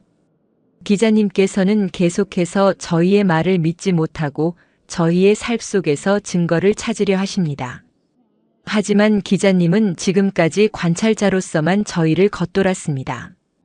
그래서는 결코 진실을 볼 수 없습니다. 지명은 잠시 숨을 고른 뒤 이현석의 눈을 똑바로 바라보며 말했다. 그러니 딱 사흘만 저희와 똑같이 생활해 주십시오. 스님들과 똑같이 새벽 3시에 일어나 예불에 참여하고 똑같이 바루공양을 하고 똑같이 밭에 나가 울력을 해 주십시오. 그리고 저녁에는 저희와 함께 묵묵히 좌선에 들어주십시오. 그동안은 기자라는 신분을 내려놓고 수첩과 녹음기도 모두 방에 놓아두십시오. 그저 저희의 삶 속으로 들어와 온몸으로 고요사를 겪어보십시오. 이현석은 어이가 없었다. 하지만 한편으로는 강한 호기심이 일었다. 내가 그렇게 한다면 무엇이 달라집니까? 아무것도 달라지지 않을 수도 있습니다. 혹은 모든 것이 달라져 보일 수도 있겠지요. 그것은 오롯이 기자님의 몫입니다. 사흘 뒤 기자님께서는 이곳에서 겪고 느낀 것을 바탕으로 어떤 기사를 쓰셔도 좋습니다. 저희는 어떠한 이의도 제기하지 않겠습니다. 다만 저희의 삶을 제대로 겪어보지도 않고 상상만으로 비판하는 것은 공정하지 않다고 생각할 뿐입니다. 그것은 대단한 자신감에서 비롯된 거부할 수 없는 제안이었다. 이현석은 잠시 고민했다. 이 스님들은 지금 자신과 도박을 하려는 것이다. 체험 기사는 그가 즐겨 쓰는 방식은 아니었지만 이 이상한 절의 실체를 파헤칠 더 좋은 방법은 없어 보였다. 어쩌면 이들의 일상 속에서 결정적인 위선의 증거를 찾아낼 수 있을지도 모른다. 좋습니다. 그 제안 받아들이지요. 사흘 뒤에 봅시다. 당신들의 그 고고한 평화가 과연 진짜인지 아니면 잘 짜인 위선인지 내 두 눈으로 똑똑히 확인해 볼 테니. 이현석의 입가에 냉소적인 미소가 걸렸다. 그는 이 내기에서 자신이 결코 지지 않을 것이라 확신했다. 첫째 날, 새벽 3시 목탁 소리가 아직 어둠에 잠겨있는 고요사의 공기를 갈랐다. 이현석은 억지로 몸을 일으켰다. 밤새 설친 탓에 머리는 납덩이처럼 무거웠고 차가운 산사의 공기는 살을 애는 듯했다. 그는 투덜거리며 다른 스님들을 따라 대웅전으로 향했다. 희미한 촛불 아래에서 시작된 예불은 끝없이 이어졌다. 알아들을 수 없는 연불 소리는 그에게 소음일 뿐이었고 절을 하고 일어서기를 반복하는 동작은 고역이었다. 그는 틈틈이 주위 스님들의 얼굴을 훔쳐보았다. 저 경건한 표정은 진짜일까 아니면 오랜 습관이 만들어낸 무의미한 표정일까? 아침 공양은 더욱 가관이었다. 바루라는 나무 그릇 몇 개에 담겨 나온 것은 멀건 죽과 소금기 없는 나물, 그리고 간장 한 종지가 전부였다. 스님들은 그마저도 소리 하나 내지 않고 물로 그릇을 헹궈 마시는 것으로 식사를 마쳤다. 도시의 자극적인 음식에 길들여진 그에게는 식사가 아니라 고문에 가까웠다. 오전 내내 이어진 울력은 밭에서 잡초를 뽑는 일이었다. 이현석은 태어나서 처음 해보는 밭일에 금세 허리가 끊어질 듯 아파왔다.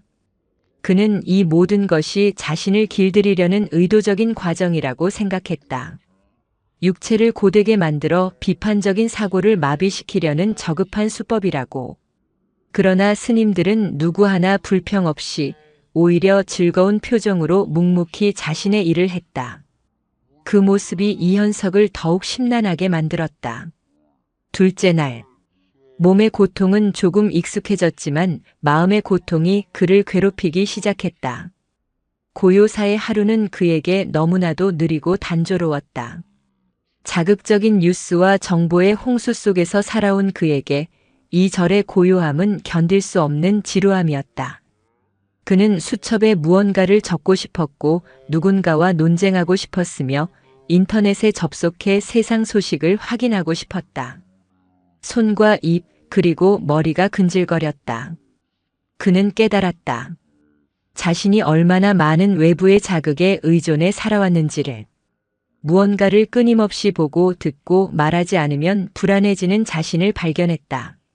스님들은 그 지루한 시간 속에서 무엇을 하는 것일까? 그는 오후에 잠시 휴식 시간에 툇마루에 앉아있는 원영 주지스님에게 다가가 말을 걸었다. 주지스님, 솔직히 저는 아직도 이곳의 생활을 이해할 수 없습니다. 이 단조로운 일상의 반복이 대체 무슨 의미가 있습니까? 이렇게 세상과 담을 쌓고 사는 것이 과연 올바른 삶이라고 할 수 있습니까? 원영은 소박한 찻잔을 들어 차 향기를 맡고는 부드러운 눈빛으로 그를 바라보았다. 기자님, 저희는 세상과 담을 쌓고 사는 것이 아닙니다. 오히려 세상의 소음을 잠시 멀리하고 저희 내면의 소리에 귀를 기울이는 훈련을 하고 있는 것입니다. 기자님의 눈에는 저희의 삶이 무의미한 반복으로 보이시겠지만 매일 뜨는 해가 어제의 해와 다르듯 저희의 하루하루도 어제와는 다른 새로운 깨어남의 연속입니다. 원영의 말은 여전히 그에게는 뜬구름 잡는 소리처럼 들렸다. 하지만 그의 평온한 태도와 흔들림 없는 눈빛은 이현석의 마음속에 작은 돌멩이 하나를 던졌다. 그날 저녁 그는 처음으로 좌선 시간에 진지하게 참여해보기로 마음먹었다. 어두운 선방 안 수십 명의 스님들이 미동도 없이 앉아 있었다. 지명 스님은 좌선을 시작하기 전에 나직하게 말했다. 떠오르는 생각을 억지로 누르려 하지도 말고 그 생각에 끌려가지도 마십시오. 그저 강물처럼 흘러가는 생각들을 묵묵히 지켜볼 뿐입니다. 이현석은 속으로 비웃으며 눈을 감았다. 그러나 눈을 감자 그의 머릿속은 오히려 온갖 생각들로 들끓었다. 써야 할 기사에 대한 구상, 도시에서 그를 기다리는 일들, 과거에 대한 후회, 미래에 대한 불안. 생각들은 꼬리에 꼬리를 물고 그를 괴롭혔다. 그는 처음으로 자신의 마음이 얼마나 시끄럽고 혼란스러운 곳인지를 깨달았다. 그것은 끔찍하면서도 동시에 놀라운 발견이었다. 그는 지금까지 단 한 번도 자신의 내면을 이렇게 정면으로 마주한 적이 없었다. 그는 자신이 분석하고 비판하던 그 모든 사람들보다 정작 자기 자신에 대해 아무것도 모르고 있었다. 셋째 날. 아침 예불 시간 이현석은 자신도 모르게 스님들의 연불 소리에 귀를 기울이고 있는 것을 발견했다. 여전히 그 뜻은 알 수 없었지만 그 소리의 울림이 자신의 복잡한 마음을 차분하게 가라앉혀주는 것을 느꼈다. 바로 공양을 할 때는 음식의 맛을, 밭일을 할 때는 흙의 감촉과 바람의 소리를 온전히 느끼려 애썼다. 오후가 되어 그는 잠시 산책을 나섰다. 그때 저만치 앞에서 묵산 큰 스님이 낡은 빗자루로 경내에 낙엽을 쓸고 있는 모습이 보였다. 이현석은 자기도 모르게 걸음을 멈췄다. 묵산의 움직임은 느리고 정성스러웠으며 기이한 기품이 있었다. 그는 단순히 낙엽을 쓰는 것이 아니라 마치 온 세상을 정갈하게 보살피는 것처럼 보였다. 묵산은 인기척을 느꼈는지 천천히 고개를 들어 이현석을 바라보았다. 두 사람의 시선이 허공에서 마주쳤다. 묵산의 눈은 깊고 맑았다. 그 눈빛 속에서 이현석은 어떤 판단이나 평가도 읽을 수 없었다. 비난도 경계도 환영도 없었다. 그는 그저 이현석이라는 한 존재를 있는 그대로 온전하게 보고 있는 듯 했다. 그 순간 이현석은 온몸을 감싸고 있던 날카로운 갑옷이 스르르 녹아내리는 것을 느꼈다. 그는 지금껏 단 한 번도 누군가에게서 이런 시선을 받아본 적이 없었다. 묵산은 아무 말 없이 근처 약수터로 그를 이끌었다. 그리고는 바가지에 맑은 물을 떠서 그에게 먼저 건넸다. 이현석은 기계적으로 물을 받아 마셨다. 차갑고 청량한 물이 목을 타고 넘어가는 감각이 생생하게 느껴졌다. 묵산도 한 바가지 물을 마셨다. 그리고는 다시 아무 말 없이 자신의 자리로 돌아가 묵묵히 빗자루질을 시작했다. 그것이 전부였다. 단 한마디의 대화도 없었다. 하지만 그 침묵의 만남 속에서 이현석은 수천 마디의 말보다 더 깊은 위로와 소통을 경험했다.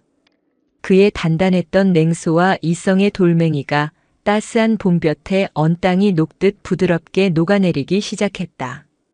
사흘의 시간이 끝나고 이현석은 자신의 방에서 짐을 쌌다. 그의 발걸음을 배웅하기 위해 원영과 지명이 찾아왔다. 그의 얼굴에서는 지난 며칠간의 피곤함과 함께 이전에는 볼 수 없었던 깊은 상념의 흔적이 엿보였다. 이제 떠나시는군요. 지명이 조용히 물었다. 이현석은 고개를 끄덕였다. 네. 신세를 많이 졌습니다. 기사는 어떻게 쓰실 생각이십니까? 지명의 물음에는 어떤 기대나 불안도 담겨 있지 않았다. 그는 그저 순수하게 궁금하다는 듯 물었다. 이현석은 잠시 말이 없었다. 그는 시선을 들어 저 멀리 보이는 깨진 범종을 한참 동안 바라보았다. 그리고는 다시 두 스님에게로 시선을 돌렸다. 그의 입가에 쓴 웃음인지 자조적인 미소인지 모를 표정이 어렸다. 저는 깨진 종에 대한 기사를 쓰러 왔습니다. 그런데 아무래도 제 안에 부서져 있던 것들에 대한 이야기부터 먼저 써야 할 것 같습니다. 그 말을 남기고 이현석은 두 스님에게 깊이 허리를 숙여 인사했다. 그리고는 말없이 돌아서서 산을 내려가기 시작했다. 그가 쓸 기사는 아마도 고요사의 기적을 폭로하는 특종 기사가 되지는 못할 것이다. 대신 한 냉소적인 인간이 자신의 내면을 들여다보게 된 서툴지만 솔직한 고백의 기록이 될 터였다. 지명과 원영은 그의 뒷모습이 산모퉁이를 돌아 사라질 때까지 말없이 서서 그를 지켜보았다. 지리산의 가을바람이 그들의 옷깃을 부드럽게 스치고 지나갔다. 한 달의 시간이 흘렀다. 이현석 기자가 떠난 뒤 고요사에는 다시 일상의 평화가 찾아왔다. 스님들은 그가 어떤 기사를 쓸 것인지에 대해 애써 이야기하지 않았지만 모두의 마음속에는 작은 궁금증과 함께 희미한 불안감이 남아 있었다. 세상의 날카로운 펜이 자신들의 서툰 진실을 어떻게 재단할 것인가. 그러던 어느 늦가을 오후 한 젊은 신도가 월간지 현장 최신호를 들고 조심스럽게 원영 주지스님을 찾아왔다. 잡지의 표지에는 특집 기획 우리는 무엇을 믿고 있는가라는 도발적인 제목이 박혀 있었다. 원영과 지명은 마주 앉아 마른 침을 삼키며 조심스럽게 책장을 넘겼다. 이현석의 기사는 특집 기획의 첫머리를 장식하고 있었다. 그러나 그 제목은 그들이 예상했던 폭로나 비판과는 거리가 멀었다. 나의 사흘 고요사 깨진 종을 찾으러 갔다가 부서진 나를 만났다. 기사는 이현석의 냉소적인 첫 방문으로 시작되었다. 그는 고요사의 기적을 잘 짜인 종교 사기극이라 단정하고 그 증거를 찾기 위해 절에 들어갔던 자신의 오만함을 가감없이 서술했다. 그리고 사흘간의 낯선 체험이 자신에게 어떤 영향을 미쳤는지를 솔직하게 고백했다. 그는 새벽 예불의 지루함 속에서 처음으로 마주한 내면의 소란스러움을, 맛없는 공양을 통해 비로소 알게 된 음식의 소중함을, 무의미해 보였던 바칠 속에서 발견한 땀의 가치를 담담하게 적어 내려갔다. 특히 좌선 시간에 겪었던 혼란과 묵산 큰 스님과의 말없는 만남에 대해서는 여러 페이지에 걸쳐 상세하게 묘사했다. 그 노스님은 나에게 단 한마디의 가르침도 주지 않았다. 그저 맑은 물 한 바가지를 건넸을 뿐이다. 그러나 그 침묵의 순간 나는 지금껏 내가 쌓아 올린 지식과 논리의 성이 얼마나 허약한 기반 위에 서 있었는지를 깨달았다. 나는 세상을 비추는 거울이 되겠다고 자부했지만 정작 내 손의 거울은 나 자신의 불안과 냉소로 더러워져 있었다. 나는 진실을 찾으러 그곳에 갔지만 진실은 내 질문의 날카로움 속에 있는 것이 아니라 그들의 묵묵한 삶 속에 있었다. 고요사의 기적은 무엇인가? 나는 아직도 깨진 종에서 검은 액체가 뿜어져 나왔다는 현상을 과학적으로 설명할 길이 없다. 어쩌면 그것은 정말 스님들이 말하는 마음의 때가 형상화된 것일 수도 있고, 혹은 내가 상상하지 못할 다른 이유가 있을 수도 있다. 그러나 이제 나에게 그것은 더 이상 중요하지 않다. 내가 목격한 진짜 기적은 그 깨진 종으로 인해 서로를 미워하던 사람들이 자신의 허물을 참회하고 오만했던 자가 겸손을 배우고 불안에 떨던 이들이 평화를 되찾았다는 사실 그 자체이기 때문이다. 고요사의 종은 깨어져 더 이상 울리지 않는다. 그러나 그 소리 없는 종소리는 나처럼 길 잃은 현대인의 메마른 가슴을 그 어떤 소리보다도 더 크게 울리고 있었다. 기사는 그렇게 끝을 맺었다. 원영과 지명은 마지막 문장을 읽고 난 뒤 한참 동안 아무 말도 하지 못했다. 그들의 눈시울이 조용히 뜨거워졌다. 그들은 이현석을 이기거나 설득한 것이 아니었다. 그저 자신들의 삶을 묵묵히 살아냈을 뿐이다. 그 진실함이 얼어붙었던 한 인간의 마음을 스스로 녹게 만든 것이다. 그 기사가 나간 뒤 고요사에는 또 한 번의 변화가 찾아왔다. 이전보다 훨씬 더 많은 사람들이 저를 찾아왔다. 그러나 그들의 모습은 예전의 기복신앙에 매달리던 이들과는 달랐다. 이현석의 기사를 읽고 찾아온 그들은 대부분 도시에 사는 지친 영혼들이었다. 그들은 무언가를 구하거나 기적을 보러 온 것이 아니었다. 그저 이현석이 묘사했던 그 고요함과 평온함을 잠시라도 맛보고 싶어 했다. 그들은 스님들의 일과를 방해하지 않고 조용히 경례를 거닐거나 깨진 범종 앞에 한참을 앉아 있다가 돌아갔다. 어떤 이들은 며칠씩 머물며 스님들의 울력을 돕고 서툰 자세로나마 좌선을 따라 하기도 했다. 고요사는 이제 특정 종교의 사찰을 넘어 상처 입은 현대인들을 위한 고요한 쉼터이자 마음의 치유 공간이 되어가고 있었다. 시간은 다시 한번 흘러 모든 사건의 시작이었던 늦가을을 지나 지리산에 첫눈이 내리는 겨울이 찾아왔다. 1년 전의 그날처럼 세상은 하얀 눈으로 조용히 뒤덮이고 있었다. 이현석은 그 후로도 몇 번인가 계절이 바뀔 때마다 고요사를 찾아왔다. 그는 더 이상 기자로서가 아니라 침묵이 필요한 한 사람의 순례자로서였다. 그는 누구에게도 말을 걸지 않고 며칠씩 묵묵히 머물다 가곤 했다. 그가 오면 지명은 말없이 따뜻한 차 한 잔을 건넸고 두 사람은 깨진 종을 바라보며 말없이 차를 마시는 것으로 오랜 우정을 나누었다. 그는 계속해서 기사를 썼지만 그의 펜 끝은 더 이상 예전처럼 날카롭지 않았다. 대신 세상의 그늘진 곳에서 묵묵히 살아가는 사람들의 삶을 비추는 따뜻한 온기가 담겨 있었다. 그해 겨울 유난히 많은 눈이 내리던 날이었다. 묵산 큰 스님은 이제 기력이 많이 쇠하여 처소 밖으로 나오는 일이 드물었다. 그날따라 그는 오랜만에 툇마루에 나와 앉아 소리 없이 내리는 한방눈을 바라보고 있었다.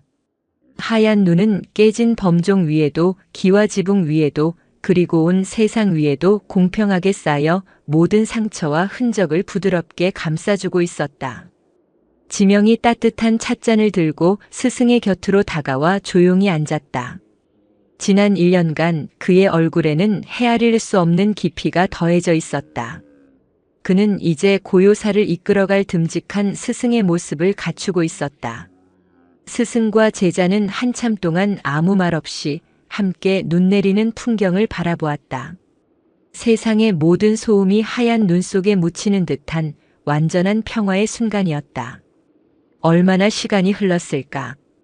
침묵을 깬 것은 묵산이었다. 그의 목소리는 잦아드는 촛불처럼 미약했지만 그 어느 때보다도 맑고 투명했다. 보아라, 지명아. 그는 눈에 덮인 깨진 범종을 가리켰다. 종은 저리 깨어져 말이 없으되 천지에 그 법문이 가득하구나. 그 말을 끝으로 묵산은 조용히 눈을 감았다. 그의 얼굴에는 희미하고도 완전한 미소가 걸려 있었다. 마치 긴 여행을 마치고 마침내 안식에 든 수행자의 모습이었다. 지명은 스승의 마지막 말을 가슴에 새겼다. 눈물이 흘렀지만 슬프지 않았다. 스승은 떠난 것이 아니라 저 내리는 눈송이 하나하나에 바람소리에 그리고 자신의 마음속에 영원한 법문으로 살아 숨쉬게 될 것임을 알았기 때문이다. 한방눈은 계속해서 내렸다. 고요사의 깨진 종 위로 그리고 잠든 노스님의 어깨 위로 하얀 눈이 소복하게 쌓여갔다. 종은 더 이상 울리지 않았고 스승은 더 이상 말하지 않았다. 그러나 그 침묵 속에서 진정한 깨달음의 소리는 세상을 향해 그리고 시간의 강을 건너 영원을 향해 끝없이 울려 퍼지고 있었다.